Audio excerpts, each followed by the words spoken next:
The blizzard hit Detroit like a hammer. Snow fell so thick that Dorothy Washington could barely see across her front yard. She stood at her kitchen window, watching the world turn white. The wind screamed around her old house, making the windows shake in their frames. Dorothy was 72 years old.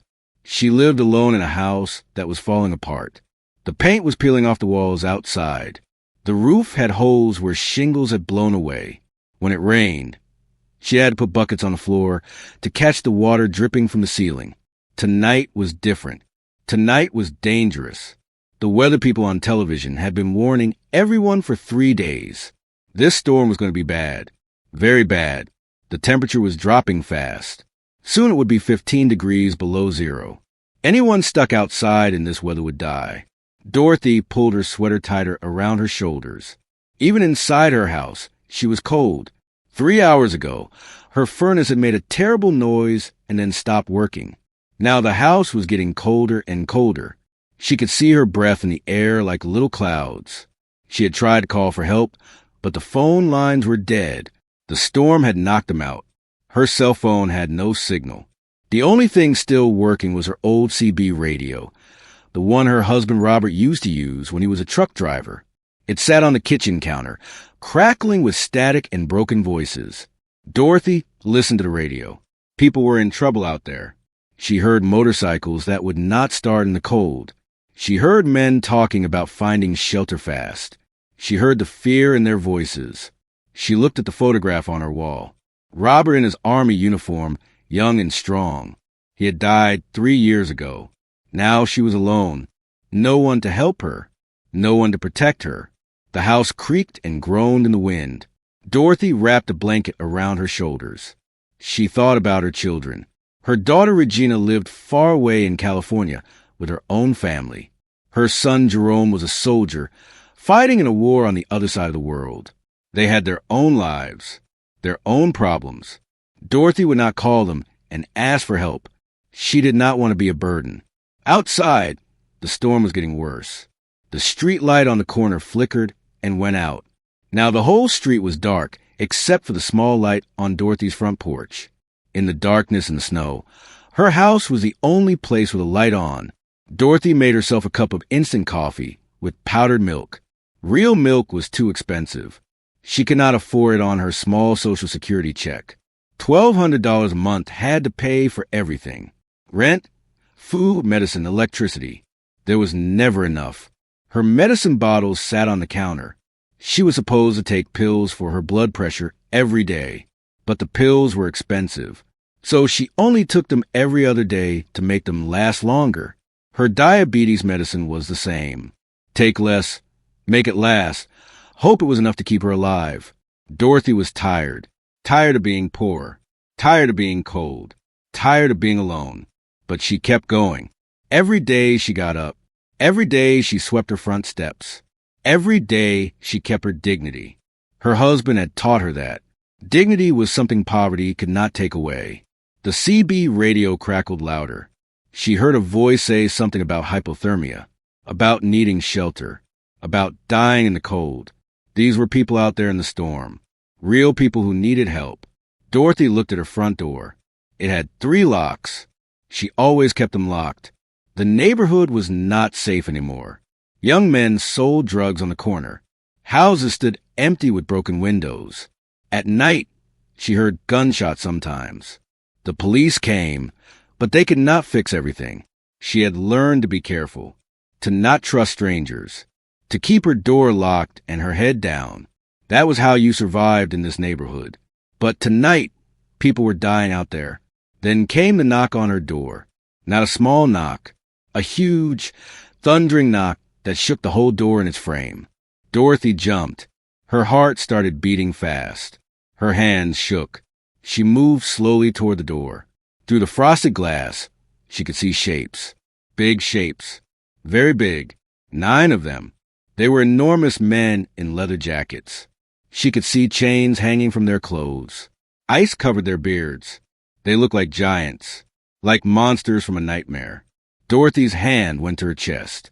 She could feel her heart pounding. Every instinct in her body screamed at her to run, to hide, to not open that door. These men could hurt her.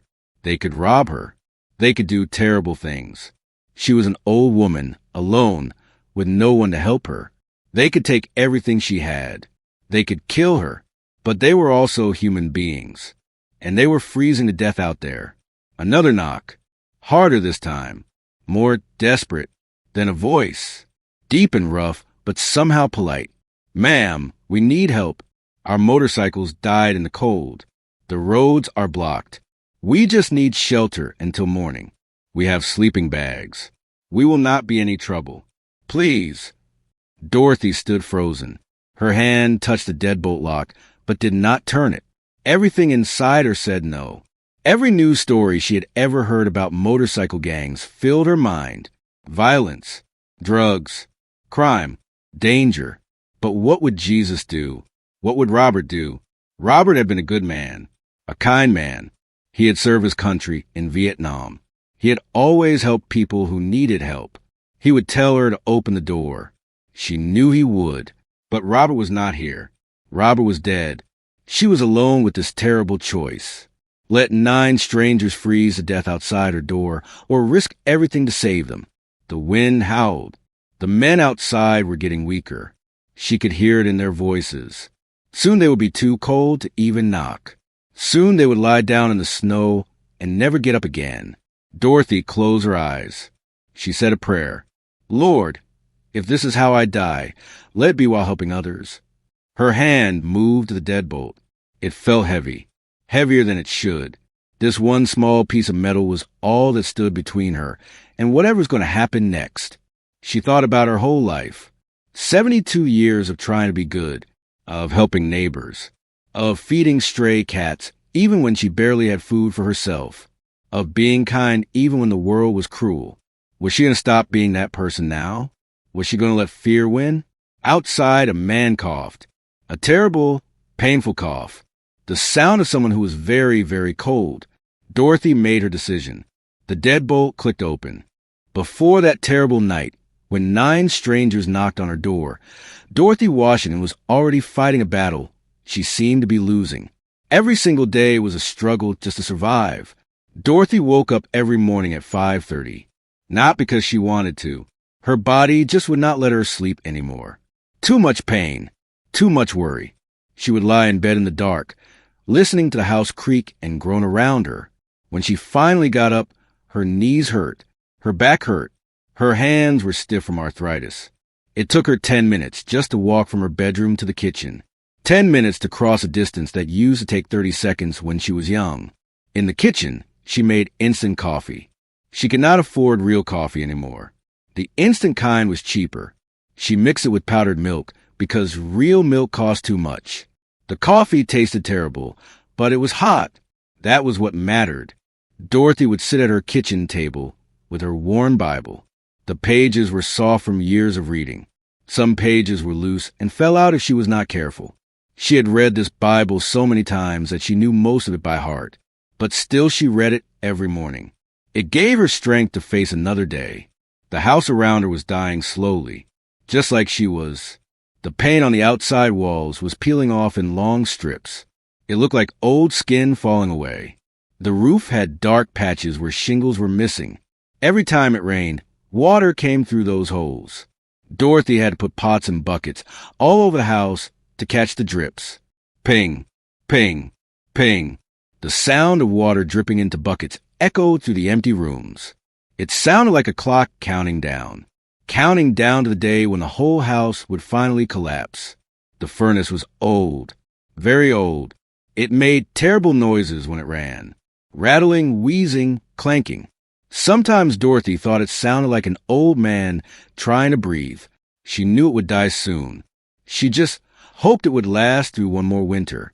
To save money on heat, Dorothy kept the temperature very low. She wore 3 sweaters inside the house. Sometimes she could see her breath in the kitchen on cold mornings. Her whole body ached from the constant cold, but turning up the heat meant a higher electric bill, and she simply did not have the money. Dorothy's medicine cabinet told a sad story. There were 6 different bottles of pills, blood pressure medicine, diabetes medicine, pills for her heart, pills for the pain in her joints. Each bottle was supposed to last 1 month, but Dorothy made them last 2 months. She took half the dose she was supposed to take. She skipped days. She did whatever she could to make the medicine last longer. The pills cost more than her weekly food budget, so she had to choose. Buy medicine or buy food. Take care of her health or take care of her hunger. Most weeks, she chose a little of both and not enough of either. Every Tuesday, Dorothy walked to the grocery store. It was 6 blocks away. The walk was hard on her knees, but she could not afford to take the bus. She carried a calculator in her purse. As she shopped, she added up every price. When the total reached $47, she stopped. That was all she could spend on food for the week. Sometimes she would pick up something she wanted. A nice piece of chicken, some fresh vegetables, a box of cookies. She would hold it in her hands and look at the price. Then she would put it back on the shelf and pick something cheaper instead. Dorothy had learned to eat very little. A piece of toast for breakfast, soup for lunch, stretched in with extra water, a small dinner, usually rice or beans. She was always hungry, but hunger was better than being homeless. The neighborhood around Dorothy was dying too. 3 houses on her street were empty. No one lived in them anymore. The windows were boarded up with pieces of wood. The yards were full of trash and dead grass. At night, homeless people sometimes slept on the porches of those empty houses. The street lights were broken. Half of them did not work at all. The other half flickered on and off like dying fireflies. When it got dark, the whole street was covered in shadows. Anything could happen in those shadows, and sometimes it did. Young men gathered on street corners. They watched cars drive by with hard eyes. They sold drugs to people who pulled up in cars. Dorothy knew what they were doing. Everyone knew, but nobody said anything because saying something was dangerous. Still, these young men were always respectful to Dorothy. When she walked past, they would nod and say, "Morning, Miss That." They called her Miss That. She always waved back. She knew these boys. She knew their mothers. Their mothers had raised them to be respectful to old ladies. The streets had taught them other things, but that respect was still there. Despite everything, Dorothy kept her standards. Every morning she swept her front steps. It did not matter that the house was falling apart. It did not matter that the whole neighborhood looked like a war zone. Her steps would be clean. She watered her house plants with the dirty water left over from washing dishes. The plants were dying anyway. There was not enough light in the house, but she kept trying to keep them alive, because giving up on the plants felt like giving up on everything. An American flag hung above her front door. Some of the shingles above it were missing. Rain fell on the flag and made it dirty, but Dorothy refused to take it down. Her husband Robert had served in Vietnam. That flag meant something. It meant sacrifice. It meant honor. It meant America, even when America seemed to have forgotten people like her. The loneliness was the worst part, worse than the hunger, worse than the cold, worse than the pain in her body. Dorothy lived in a house with 4 bedrooms. She had raised 5 children in this house. It used to be full of noise and laughter and life.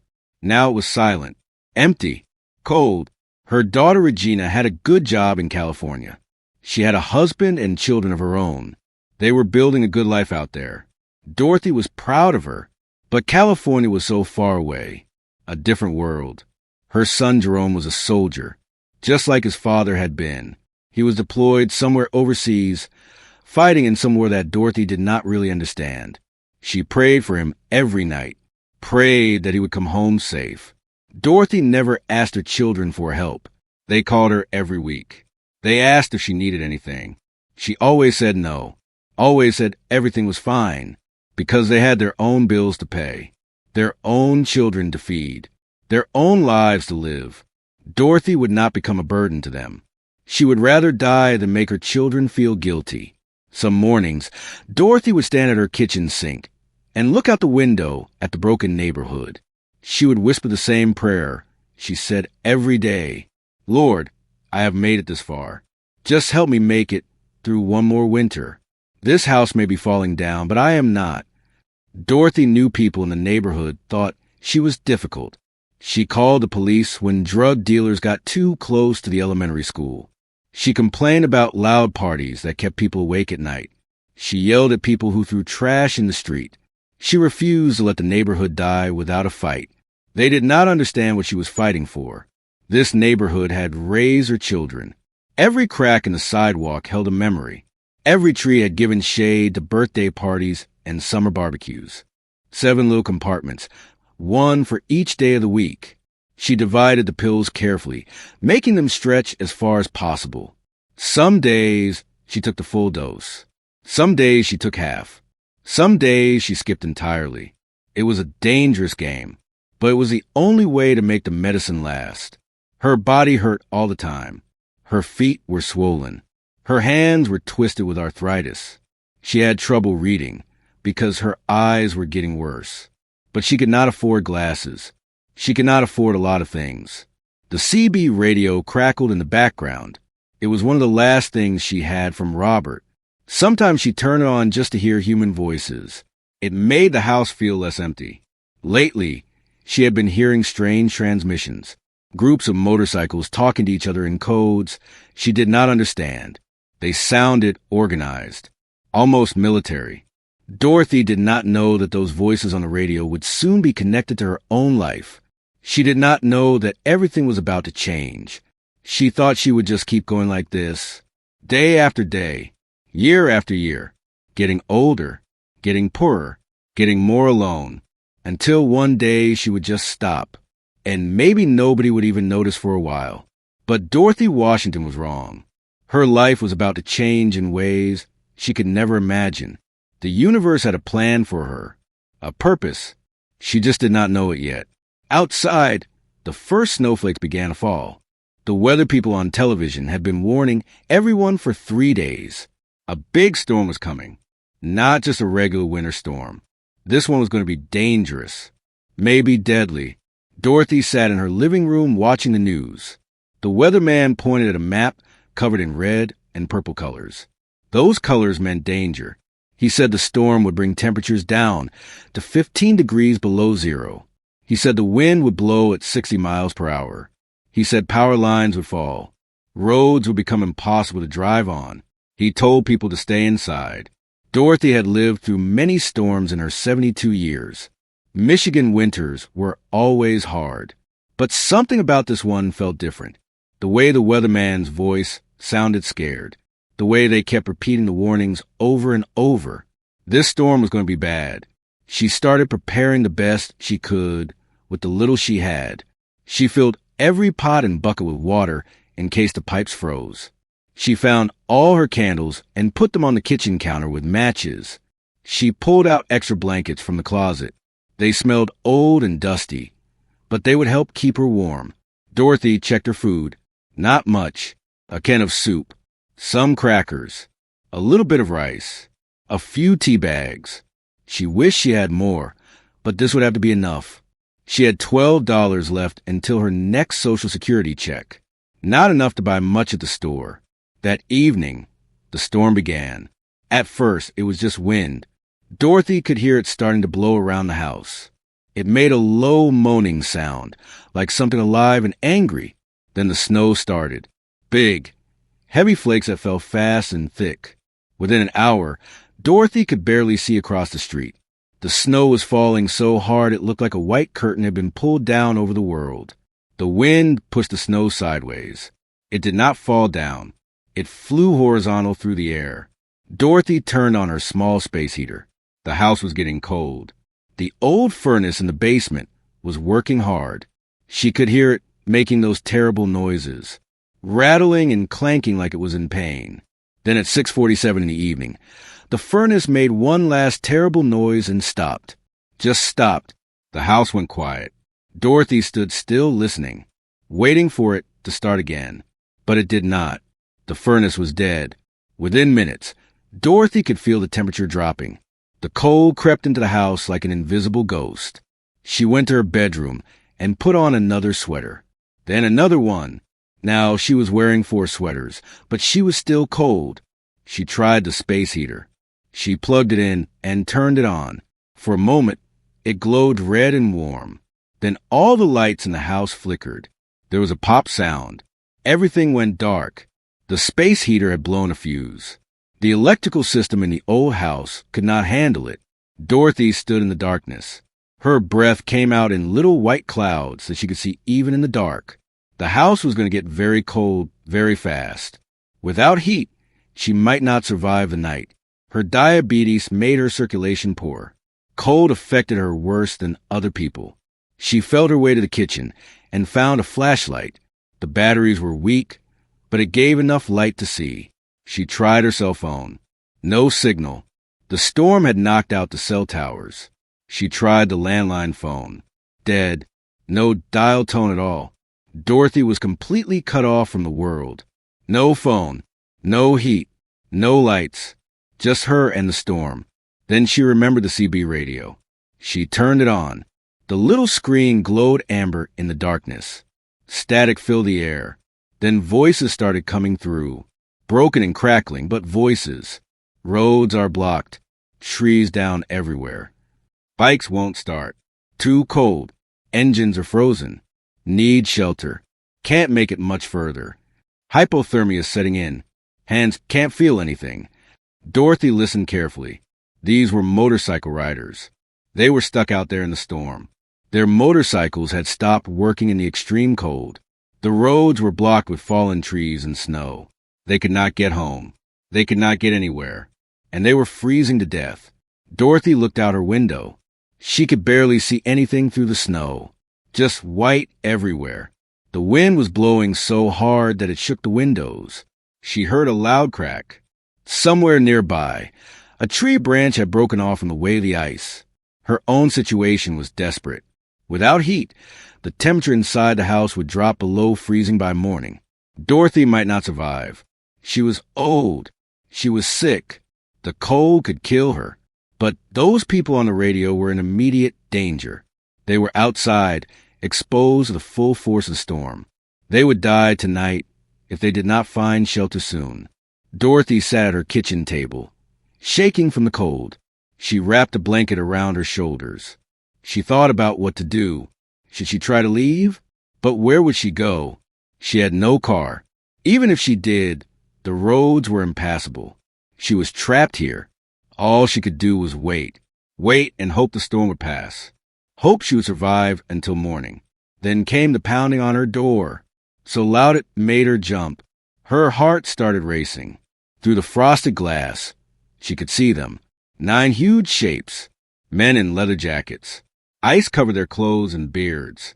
They looked enormous. Frightening. Dorothy's hands shook as she moved toward the door. Every survival instinct told her to stay away. Do not open the door. These could be dangerous men. Criminals. They could hurt her, rob her, kill her. But they were also human beings. And they were dying out there. The voice came through the door. Ma'am, please. Our bikes died. The roads are blocked. We just need shelter until morning. We have sleeping bags. We won't be any trouble. The voice was deep and rough, but somehow it sounded polite, respectful, not threatening. Dorothy stood frozen. Her hand touched the cold metal of the deadbolt. Everything in her mind screamed danger. She remembered news stories about motorcycle gangs, violence, crime, fear, but she also remembered her faith. She remembered Jesus' teaching about helping strangers, about loving your neighbor, about showing mercy to those in need. She remembered her husband, Robert. What would he do? Robert had been in the army. He had served his country. He had always believed in helping others. He would open the door. She knew he would. But Robert was dead. She was alone, and she was terrified. The wind howled louder. The men outside knocked again, this time weaker, more desperate. They were running out of time. Soon they would be too cold to even stand. They would collapse in the snow and freeze to death on her front porch. Dorothy closed her eyes. She said a prayer, not for herself, for courage, for wisdom, for the strength to do what was right even when it was terrifying. Lord, she whispered, give me courage. If this is how I die, let it be while trying to help others. Her hand moved to the deadbolt. It felt so heavy, like it weighed 100 pounds. This small piece of metal was all that stood between her and whatever would happen next. She thought about her whole life, all the time she had helped others, fed hungry children, took care of sick neighbors, gave money to people who needed it even when she barely had enough for herself. Was she going to stop being that person now? Was fear going to win? Another weak knock. A cough. The terrible sound of someone struggling to breathe in the freezing cold. 9 men stepped into Dorothy's house, bringing cold air and snow with them. Dorothy took a step back, her heart pounding. They were so big. Their leather jackets were covered in ice. Their beards were white with frost. They looked like giants from a scary story. But then something unexpected happened. Instead of chaos and danger, Dorothy saw order. The men moved with strange precision. They did not push or shove. They stood in a line and stamped the snow off their boots carefully. They did not want to make a mess in her house. The man in front took off his helmet. He had gray hair and a weathered face with deep lines. His eyes were kind despite looking very tired. "Thank you, ma'am," he said. His voice was respectful. "We will not forget this kindness." Dorothy found her voice, though it shook. "The kitchen is the warmest room. I will make some coffee." The leader turned to his men. His voice changed. It became sharp and commanding, like a military officer. "Sound off. Any injuries?" "Frostbite on fingers, Sergeant. Nothing serious," one man said. "All good here," said another. "Ready for orders," said a third. Dorothy stopped. "Sergeant?" These men called him Sergeant.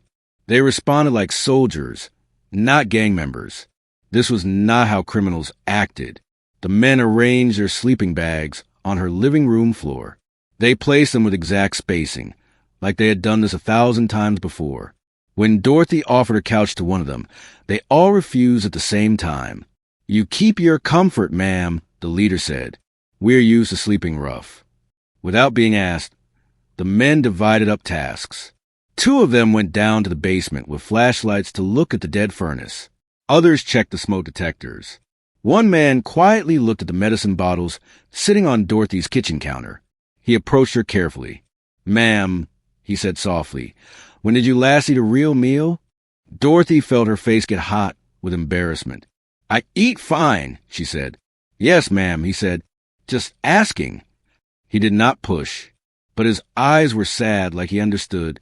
Dorothy made instant coffee in her mismatched mugs. She apologized for not having real cream.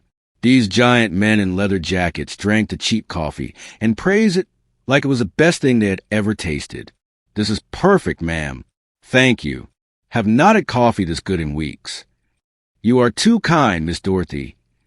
Dorothy relaxed a tiny bit. "Dorothy Washington. My friends call me." The leader extended his gloved hand. "Pleasure to meet you, Mr. I am well, you can call me Eagle." From the basement came the sound of tools and low voices. 20 minutes later, her furnace rumbled back to life. Dorothy almost cried when she heard it. Warm air started flowing through the vents for the first time in hours. One of the mechanics came upstairs. "Igniter was shot," he reported to Eagle. "I jerry-rigged something temporary. Should hold until she gets proper parts." Dorothy reached for her purse. "How much do I owe you?" Eagle looked surprised. "Nothing, ma'am. Just neighbors helping neighbors."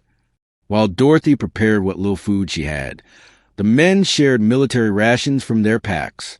They had food that came in special packages. Army food. They insisted Dorothy eat first and take the best portions. "Ma'am, you take the good stuff. We're used to eating anything." As the night grew deeper, Dorothy's fear melted away. These were not dangerous criminals. They spoke quietly.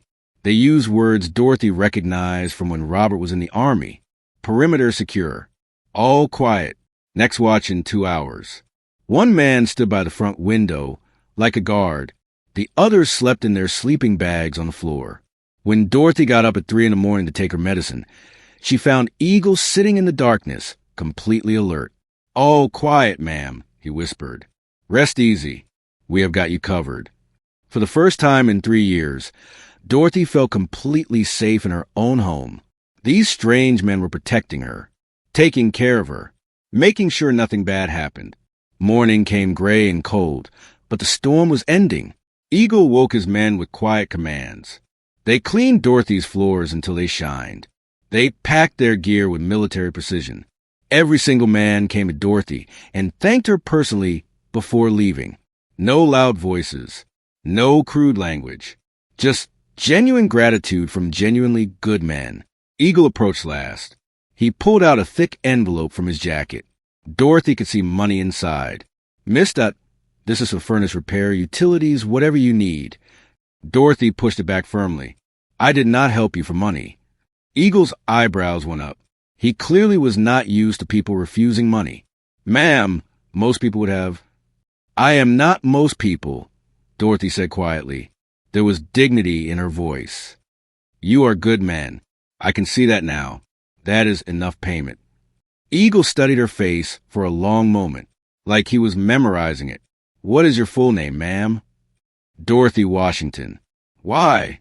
Instead of answering, Eagle pulled out a business card. He looked at it, then put away. From his pocket, he took out a small metal keychain. It had an eagle design on it and letters underneath. Vet, my call sign, he said, handing it to her. Anyone bothers you, show them this. Anyone at all. Dorothy did not understand what it meant, but she accepted it politely. Eagle handed her a folded piece of paper. My personal number. Anything, and I mean anything you need, you call me. I do not expect anything, Dorothy replied. Just be safe out there. Ma'am, you don't understand. Eagle's voice was heavy with meaning Dorothy did not recognize. In our world, debts get paid. Always. No debt, Dorothy insisted. Just neighbors helping neighbors. What happened next surprised everyone, including Dorothy. Eagle suddenly stood at attention. His back went straight. His hand went to his forehead in a sharp military salute, perfect and precise. Immediately, the other 8 men did the same thing, all of them saluting Dorothy Washington like she was a general in the army. Dorothy stood confused but deeply touched. She did not understand what it meant, but she felt how important it was. Ma'am, Eagle said, lowering his salute, you saved 9 lives last night. In our world, that matters. That means everything. I just did what anyone would do, Dorothy said. No, ma'am. You did what heroes do. The motorcycle started easily. Somehow the men had fixed them during the night while Dorothy slept. Each man waved as they rode away. Their engines rumbled in formation down her quiet street like thunder. Dorothy stood on her porch watching them disappear. She held the keychain and phone number in her hand. The house behind her was warm. Her floors were clean. Her furnace worked. But something had changed inside Dorothy, too. For the first time in years, she felt connected to something bigger than just surviving day to day. She looked at the keychain again. Vet, what did that mean? And why had they saluted her like a soldier? Dorothy went inside and put the phone number carefully in her Bible. She made herself a real breakfast with the food the men had left behind. Real eggs, real butter on toast. As she ate, she had a strange feeling. This was not over. Something told her it had only just begun. She had no idea how right she was. She had no idea that refusing their money would lead to something far more valuable than cash could ever buy. 3 weeks after the storm, strange things started happening in Dorothy's neighborhood. Small things at first. Things that made Dorothy wonder what was really going on. The first sign came 3 days after the men left. Dorothy went outside to get her mail. Her garbage bins were sitting neatly beside her house. In 3 years of living alone, the garbage collectors had never once returned her bins to the right spot. They always left them in the street. But now they were exactly where they belonged. Dorothy thought it was odd, but did not think much about it. Maybe the garbage men were being nicer. Maybe someone from the city had told them to do better. But then the drug dealers on the corner disappeared. These young men had been there every single day for months, selling drugs, making trouble, scaring people. Then suddenly they were just gone. No police raid. No arrests. They simply stopped showing up. Mrs. Jenkins, who lived next door, mentioned something strange. There had been motorcycles driving past real slow. The riders look at our houses like they are checking addresses. You know any bikers? Tony from the corner store said the same thing. Miss Dorothy, some bikers have been coming and asking about you.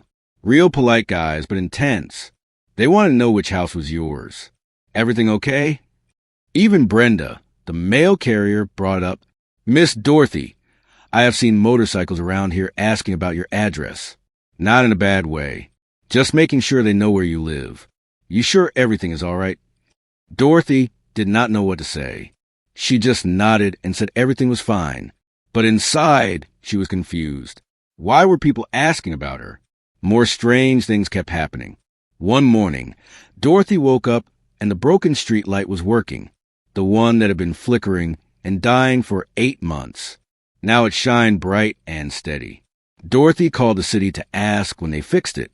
The woman on the phone said they had no record of any repair. After the next small snowfall, Dorothy woke to find her walkway completely cleared. Someone had shoveled all the snow during the night. Dorothy never asked anyone for help. She had been inside all morning. Who did this? Then groceries appeared on her porch. Good groceries. Real cream. Fresh bread. Actual butter. Fresh vegetables. A note said simply, from grateful friends. No name. No signature. The CB radio started crackling more often with coded messages. Dorothy began recognizing phrases. Eagle's nest secure. Mama Bear's location confirmed. Perimeter check complete. Mama Bear. Dorothy had a growing feeling they were talking about her. On Thursday, the local news showed a story about community service projects around Detroit. They talked about a veterans motorcycle club organizing neighborhood cleanups and safety patrols. Dorothy saw a familiar logo in the background, an eagle symbol, the same one on her keychain. Friday morning brought something that made Dorothy's heart swell.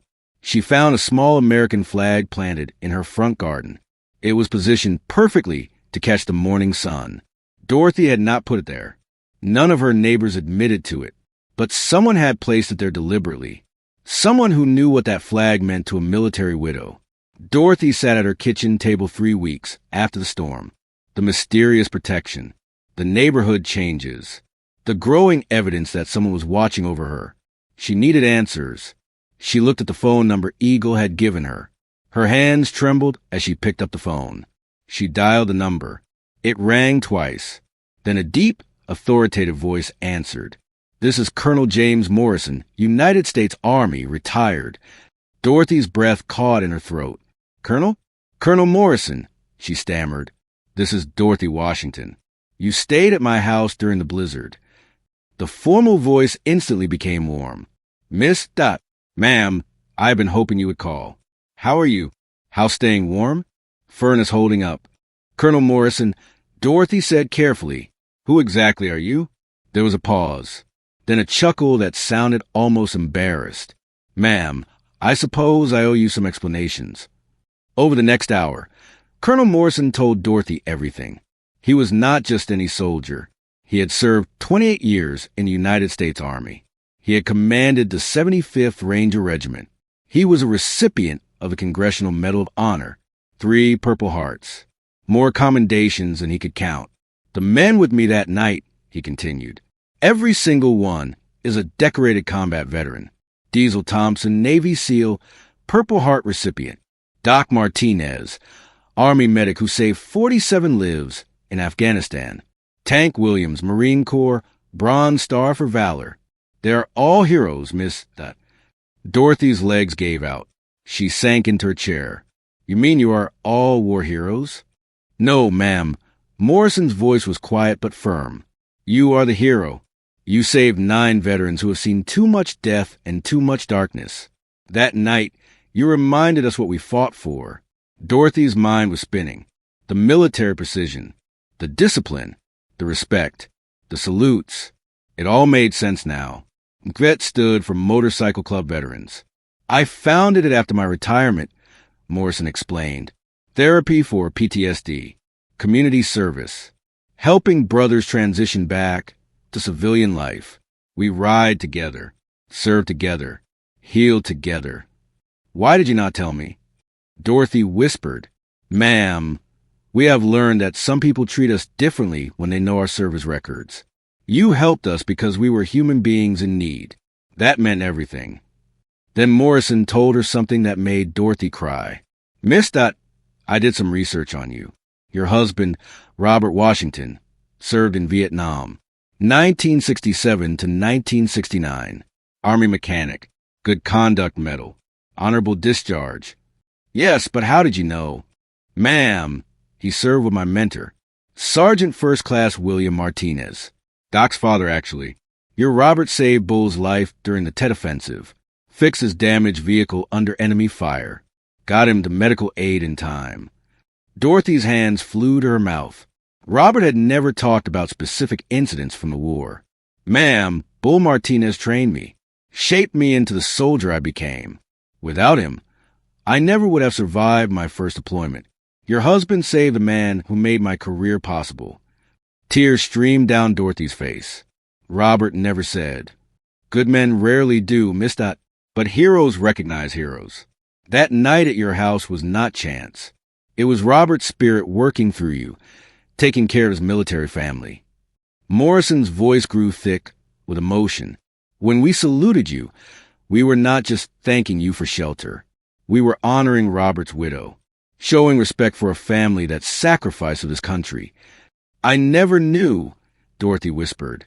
There is more, ma'am. That protection you've been noticing? 847 veterans across 3 states now consider you family. Not just because of that night, but because of what Robert did 56 years ago. Dorothy could barely process what she was hearing. Miss Dot, we have been watching your 6. That is military talk for covering your back, because you have always been one of us. You just did not know it. The CB radio crackled in the background as if responding to his words. Eagle's Nest secure, Dorothy said softly, finally understanding. Yes, ma'am, that is you. You are our Eagle's Nest. 6 months later, Dorothy's life had transformed in ways she never imagined possible. Her house, the one that had been falling apart for years, now stood proud and beautiful on the corner. Fresh white, paint gleamed in the sunlight. New windows sparkled. The roof no longer leaked. Warm light glowed from every room. Colonel Morrison's construction company had done everything they promised. New furnace, new electrical system, new plumbing. They fixed every broken thing. They made the house safe and warm and beautiful again. And they would not take a single penny from Dorothy. But the changes went far beyond just her house. The entire neighborhood had transformed. Where drug dealers once stood, veteran families now lived. Where empty houses had rotted, children now played in yards full of flowers. New streetlights made the whole street bright and safe at night. Dorothy herself looked like a different woman.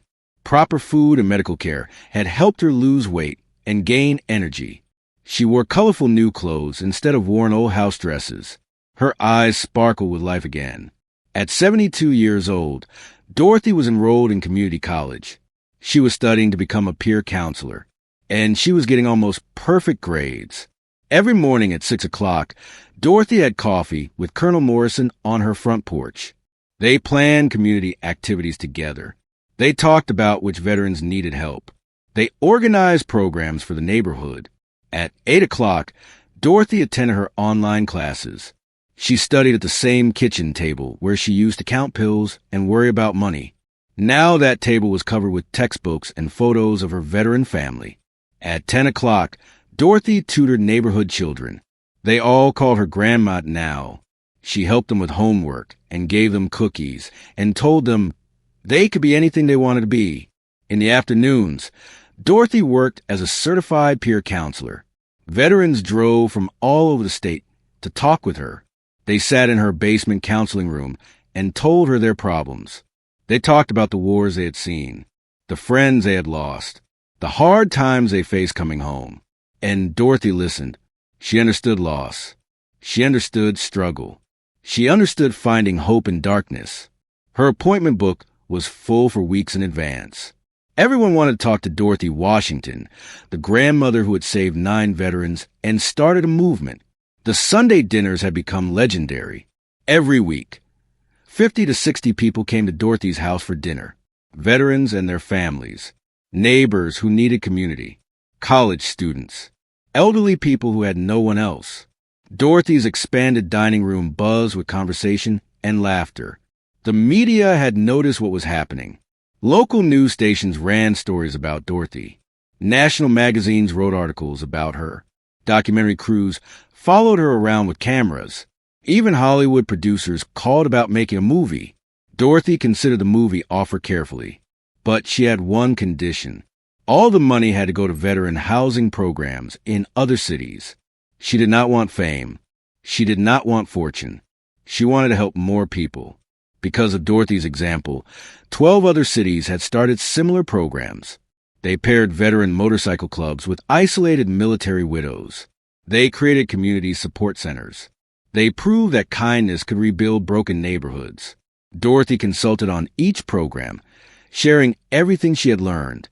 Colonel Morrison's construction company had grown to employ 89 veterans. They had a waiting list 6 months long. But they always gave priority to military families who needed help. Dorothy's daughter Regina now visited every month instead of just calling. The grandchildren competed to spend summers with Grandma. Her son Jerome had come home from deployment early. He moved back to Detroit to help coordinate veteran services. He worked directly with Morrison's organization. Dorothy's house had become the unofficial emergency shelter for the entire neighborhood.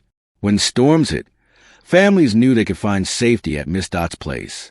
Her guest room stayed occupied by veterans transitioning to civilian life, students saving money for college, families rebuilding after hard times. The CB radio now coordinated a network of community volunteers. Every morning, people checked in to make sure elderly residents were safe. Every evening, they reported on neighborhood security. Dorothy's voice had become the calm center of a communication web that reached across 3 counties. Recognition kept coming. Presidential Volunteer Service Awards, state legislature proclamations, an honorary doctorate from Wayne State University, invitations to speak at military bases across the country. But Dorothy's favorite recognition came from unexpected sources. Former drug dealers, now enrolled in veteran-sponsored recovery programs, stopped by to thank her. They said she had created a neighborhood where children could play safely, where people could change their lives. Young mothers credited her with giving them hope that communities could be better. The numbers told an incredible story. Neighborhood crime had dropped 67% in 6 months. Property values had increased 34%. Local businesses reported 28% more revenue.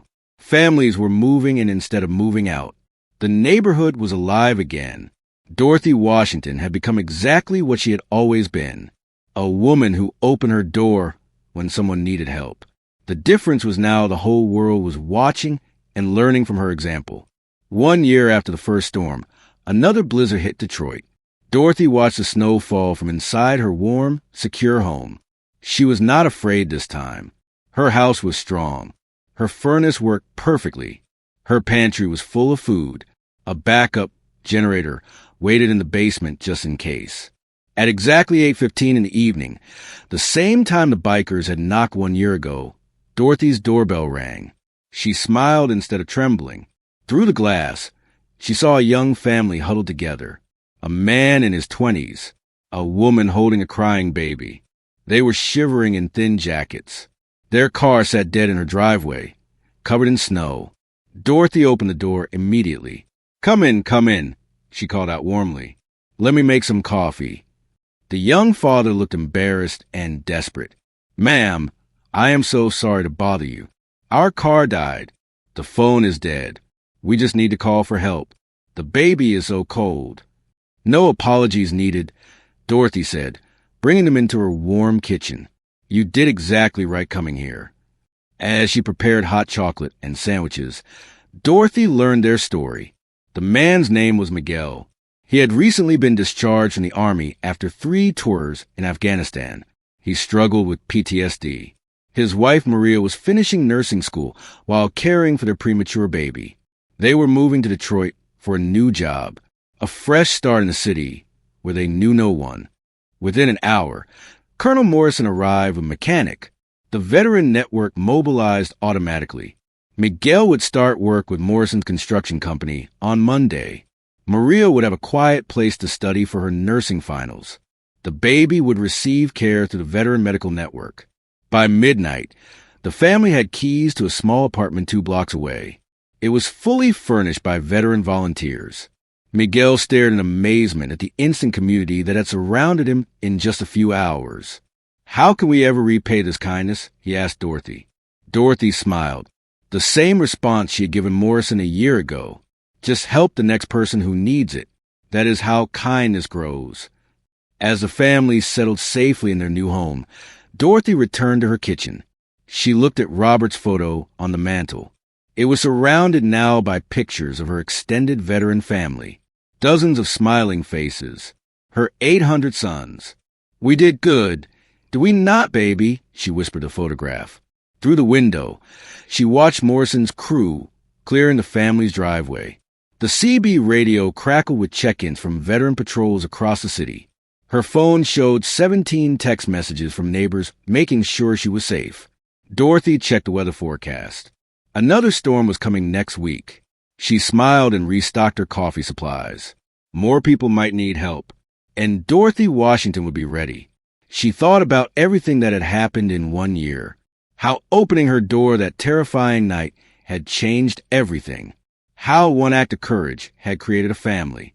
How one woman's kindness had transformed an entire neighborhood.